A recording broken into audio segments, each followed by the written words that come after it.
नमस्कार दोस्तों। आज हम पढ़ने वाले हैं क्लास 10th जीव विज्ञान का तीसरा चैप्टर जिसका नाम है परिवहन। ये जो चैप्टर है वो काफ़ी मज़ेदार होने वाली है क्योंकि इस चैप्टर में हम अपने शरीर के खून, हृदय इत्यादि के बारे में जानने वाले हैं। इस चैप्टर को हम विजुअल्स और एनिमेशन की मदद से समझने वाले हैं। तो चलिए शुरू करते हैं।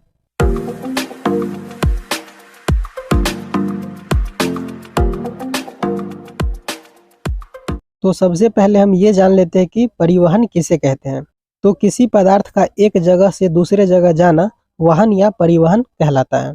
तो जब श्वसन की प्रक्रिया पूरी हो जाती है तब कुछ उपयोगी पदार्थ और कुछ बेकार पदार्थ बनते हैं। तो जो उपयोगी पदार्थ होते हैं उन्हें शरीर के हर कोशिका में पहुंचने की ज़रूरत होती है। तो चलिए अब हम देखते हैं जो जीव होता है उसमें वहन की प्रक्रिया किस तरह से होती है। तो सबसे पहले हम समझते हैं मनुष्य में वहन। तो जो मनुष्य होता है उसमें वहन दो माध्यम से होता है, जिसमें से पहला है खून और दूसरा है लिम्फ, जिसे हम उत्तक द्रव्य भी कहते हैं। तो सबसे पहले हम समझते हैं खून के बारे में कि जो खून होता है उसमें होता क्या है, ये कौन कौन सी चीज़ों से मिलकर बना होता है, या अगर आसान भाषा में कहा जाए तो रक्त के घटक। मतलब कि जो रक्त है वह किन किन घटकों से मिलकर बना होता है। तो रक्त मुख्यतः 4 घटक से मिलकर बना होता है: प्लाज्मा, आरबीसी, डब्ल्यूबीसी और प्लेटलेट्स। तो अब हम चारों घटकों को अच्छे से समझ लेते हैं। तो हम शुरू करते हैं प्लाज्मा से। तो जो प्लाज्मा है वह हल्के पीले रंग का द्रव होता है, जैसा कि आप इस चित्र में भी देख सकते हो। प्लाज्मा में 90 से 92% जल होता है और 6 से 8% प्रोटीन होता है, और इसके साथ साथ विटामिन मिनरल्स भी पाए जाते हैं। तो अब हम समझते हैं रक्त के अगले घटक को, जो कि है आरबीसी यानी कि रेड ब्लड सेल्स, जिसे हम लाल रक्त कण या लाल रक्त कोशिका भी कहते हैं। और इसका जो आकार होता है वो उभयतल होता है, जिसे आप इस चित्र में भी देख सकते हैं। और जो स्तनधारी जीव होते हैं उसके लाल रक्त कोशिका में केंद्रक नहीं पाए जाते हैं। और आरबीसी में हीमोग्लोबिन नाम का प्रोटीन अणु पाया जाता है, जिसके कारण खून का रंग लाल होता है। और जो हीमोग्लोबिन होता है वो ऑक्सीजन के साथ मिलकर ऑक्सी हीमोग्लोबिन और कार्बन डाइऑक्साइड के साथ मिलकर कार्बोक्सी हीमोग्लोबिन बनाता है, जो ऑक्सीजन और कार्बन डाइऑक्साइड के परिवहन में काम आता है। अगर हमारे शरीर में हीमोग्लोबिन नहीं होता तो फेफड़ों से पैर तक ऑक्सीजन लगभग 3 वर्षों में पहुंच पाती। तो अब हम समझते हैं रक्त के तीसरे घटक को, जो कि है डब्ल्यूबीसी यानी कि व्हाइट ब्लड सेल्स, जिसे हम श्वेत रक्त कण या श्वेत रक्त कोशिका भी कहते हैं। ये जो है वो फेगोसाइटिक कोशिका होते हैं जो बैक्टीरिया से लड़ने का काम करती है और हमारे शरीर को हानिकारक बैक्टीरिया से बचाता है। और डब्ल्यूबीसी में केंद्रक पाए जाते हैं, और जो डब्ल्यूबीसी होता है वो हड्डियों की मज्जा, लिम्फ गांठों आदि में बनते हैं। तो अब हम देखते हैं रक्त के चौथे घटक को, जो कि है प्लेटलेट्स, जिसे हम पट्टिकानु भी कहते हैं। और इनका जो काम होता है वो है रक्त का थक्का बनाना। तो हमें जब चोट लग जाती है या कट लग जाता है तब हमारे शरीर से खून निकलने लगता है, लेकिन जो खून होता है वो कुछ समय बाद निकलना बंद हो जाता है। ऐसा इसलिए होता है क्योंकि खून में जो प्लेटलेट्स है वो रक्त का थक्का बना देती है, जिससे खून निकलना बंद हो जाता है।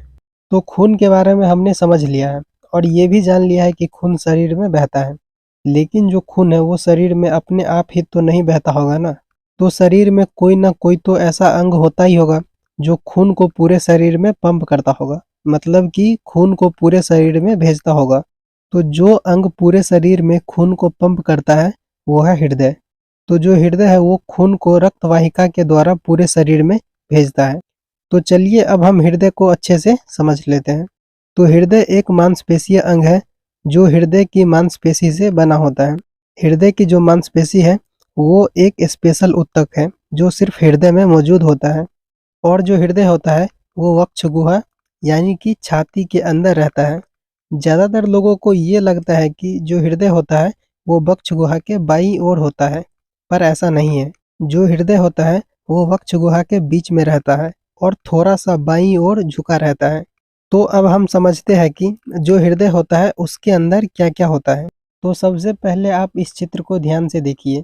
ये जो चित्र है वो हृदय को 2 हिस्सों में काटा गया है। तो ये जो हृदय के आसपास के मांसपेशी है वो है हृदय की मांसपेशी, जो सिर्फ हृदय में ही मौजूद रहती है। तो दोस्तों यहाँ पर आपको 4 चैम्बर्स दिख रहे होंगे। तो जो ऊपर वाला चैम्बर है उसे आलिंद बोला जाता है और जो नीचे वाला चैम्बर है उसे निलय बोला जाता है।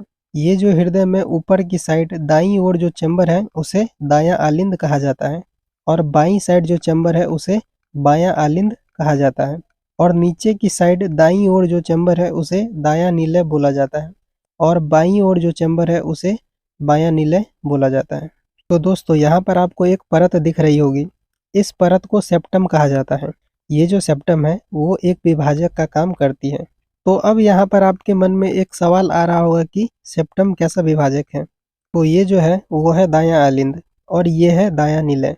तो ये जो है वो हृदय का दायां भाग है, और ये है बायां आलिंद, और ये है बायां निलय। तो ये जो है वो हृदय का बायां भाग है। तो ये जो सेप्टम परत है वो हृदय को दो भागों में बांटती है, दायां भाग और बायां भाग। और जो सेप्टम परत होता है वो दाईं साइड के पदार्थ को बाईं ओर और बाईं ओर के पदार्थ को दाईं ओर जाने से रोकता है। तो दोस्तों यहाँ पर जो आपको चीज़ दिख रही है वो है वाल्व। तो यहाँ पर आपके मन में एक सवाल आ रहा होगा कि ये वाल्व क्या है। तो वाल्व एक ऐसा द्वार होता है जो किसी द्रव को जाने तो देता है पर वापस आने नहीं देता है। जैसे कि अगर दायां आलिंद से खून वाल्व की मदद से दायां नीले में तो चला जाएगा, लेकिन खून वापस दायां नीले से दायां आलिंद में नहीं जा पाएगा। तो जो हृदय होता है उसमें टोटल 4 वाल्व होते हैं, और ये सब किसी पदार्थ को जाने तो देता है लेकिन वापस आने नहीं देता है। ये जो आपको दिख रही है वो है पल्मोनरी धमनी, जिसे फुफ्फुस धमनी भी कहा जाता है। पल्मोनरी धमनी में अशुद्ध रक्त बहता है। और ये है पल्मोनरी सिरा, जिसे फुफ्फुस सिरा भी कहा जाता है। और जो फुफ्फुस सिरा होता है वो शुद्ध रक्त का वहन करती है। तो हमारे हृदय के चारों तरफ एक परत होती है जिसे पेरिकार्डियम कहा जाता है, और जो पेरिकार्डियम होता है वो हृदय को सुरक्षा प्रदान करता है। तो अब हम देखते हैं जो हमारा हृदय है वो काम कैसे करता है। सबसे पहले जो अशुद्ध रक्त होता है वो शरीर के हृदय के दायां आलिंद में आता है। अशुद्ध रक्त मतलब वैसा रक्त जिसमें कार्बन डाइऑक्साइड हो। जब रक्त दायां आलिंद में आता है तब जो वाल्व होता है वो खुल जाती है, और रक्त दायां आलिंद से दायां नीले में आ जाता है। दायां नीले में रक्त के आ जाने के बाद जो वाल्व होती है वो बंद हो जाती है। उसके बाद दायां नीले से रक्त पल्मोनरी धमनी के द्वारा फेफड़ों तक पहुंच जाती है। फेफड़ों में रक्त से कार्बन डाइऑक्साइड बाहर निकल जाती है और ऑक्सीजन अंदर आ जाती है। तो जो अशुद्ध रक्त फेफड़ों तक पहुंचा था वो अब शुद्ध रक्त हो चुका है। उसके बाद जो शुद्ध रक्त होता है वो बायां आलिंद में लाया जाता है पल्मोनरी सिरा के द्वारा। बायां आलिंद में रक्त के आने के बाद जो रक्त होता है वो वाल्व के द्वारा बायां नीले में आ जाता है। उसके बाद उस रक्त को पूरे शरीर में पंप कर दिया जाता है महाधमनी के द्वारा। तो यहाँ पर आपने देखा जो खून है वो हृदय से 2 बार गुजरता है। तो हृदय में खून के 2 बार गुजरने की प्रक्रिया को दोहरा परिसंचरण कहा जाता है। तो चलिए दोहरा परिसंचरण को हम एक चित्र के द्वारा समझते हैं।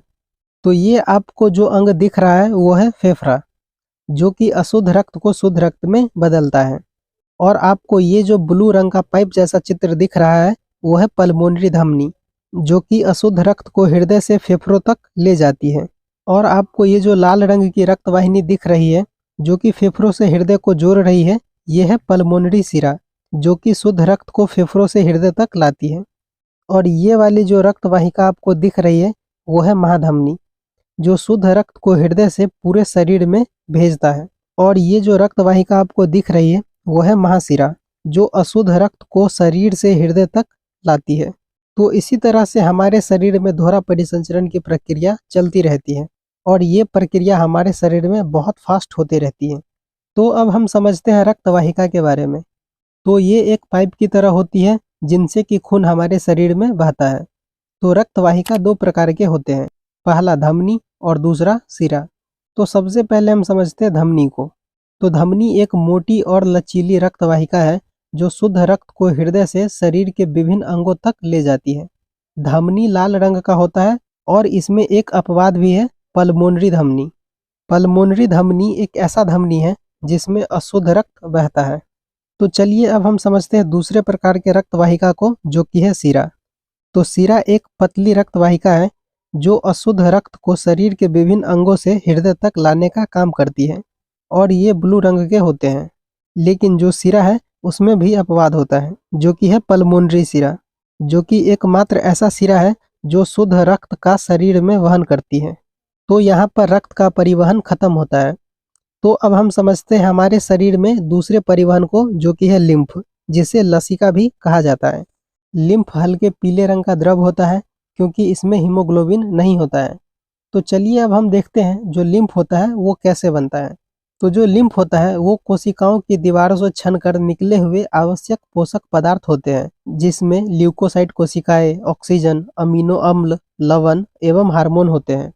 और जो लिम्फ होता है वो शरीर की संक्रमण से सुरक्षा करता है। तो अब हम लिम्फ के कुछ कार्य को देख लेते हैं। तो लिम्फ के दो कार्य हैं। पहला, प्रोटीन एवं वसा के कणों का परिवहन करना, और दूसरा, रक्त ऊतकों के अतिरिक्त जल को रक्त में सम्मिलित करना। तो इसी के साथ मनुष्य में परिवहन खत्म हो जाता है। तो अब हम समझते हैं जो पेड़ पौधे होते हैं उसमें परिवहन कैसे होता है। तो जो पेड़ पौधे होते हैं उसमें परिवहन का काम ऊतक करता है। और ये जो ऊतक होते हैं वो दो प्रकार के होते हैं, जाइलम और फ्लोएम। इन दोनों के बारे में आपने क्लास 9 में थोड़ा बहुत पढ़ा होगा। तो चलिए एक एक करके समझते हैं इन दोनों ऊतकों को। तो सबसे पहले हम समझते हैं जाइलम ऊतक को। तो जाइलम ऐसे ऊतक होते हैं जो पेड़ पौधों में भोजन और जल को जड़ से ऊपर की ओर ले जाते हैं।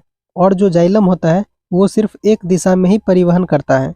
मतलब कि जो जाइलम होता है वो सिर्फ नीचे से ऊपर की ओर ही जाता है। और जो जाइलम है वो वाष्पोत्सर्जन के सिद्धांत पर काम करता है। तो अब यहाँ पर आपके मन में एक सवाल आ रहा होगा कि ये वाष्पोत्सर्जन क्या है। तो वैसी प्रक्रिया जो पत्तियों की सतह पर पाए जाने वाले वात रंध्रों से होकर जल का भाप के रूप में वातावरण में विलीन होना, मतलब कि गायब होना, वाष्पोत्सर्जन कहलाता है। तो अब हम समझते हैं दूसरे प्रकार के परिवहन ऊतक को, जो कि है फ्लोएम। तो फ्लोएम ऐसे ऊतक होते हैं जो पत्तियों में बने हुए भोजन को पौधों के सभी अंगों तक पहुंचाते हैं। और जो फ्लोएम होते हैं वो दोनों दिशा में परिवहन करता है। मतलब कि जो फ्लोएम होता है वो ऊपर से नीचे की ओर आता भी है और नीचे से ऊपर की ओर जाता भी है। और जो फ्लोएम होता है वो स्थानांतरण के सिद्धांत पर काम करता है। अब यहाँ पर आपके मन में एक सवाल आ रहा होगा कि ये स्थानांतरण क्या है। तो खनिज एवं भोजन के जलीय घोल का पौधों के एक भाग से दूसरे भाग में जाना ही स्थानांतरण कहलाता है। तो यहाँ पर पौधों में परिवहन खत्म होता है। और इसी के साथ ये चैप्टर भी यहीं पर खत्म होता है। तो दोस्तों उम्मीद करता हूँ कि ये वीडियो आपको अच्छा लगा होगा। अगर ये वीडियो आपको अच्छा लगा हो तो आप वीडियो को लाइक कर दीजिए, एक प्यारा सा कमेंट कर दीजिए, और क्लास 9th और 10th की विज्ञान और सामाजिक विज्ञान की ऐसी ही वीडियो देखने के लिए आप हमारे चैनल को सब्सक्राइब भी कर दीजिए। तो मिलते हैं अगले वीडियो में, तब तक के लिए bye bye and take care.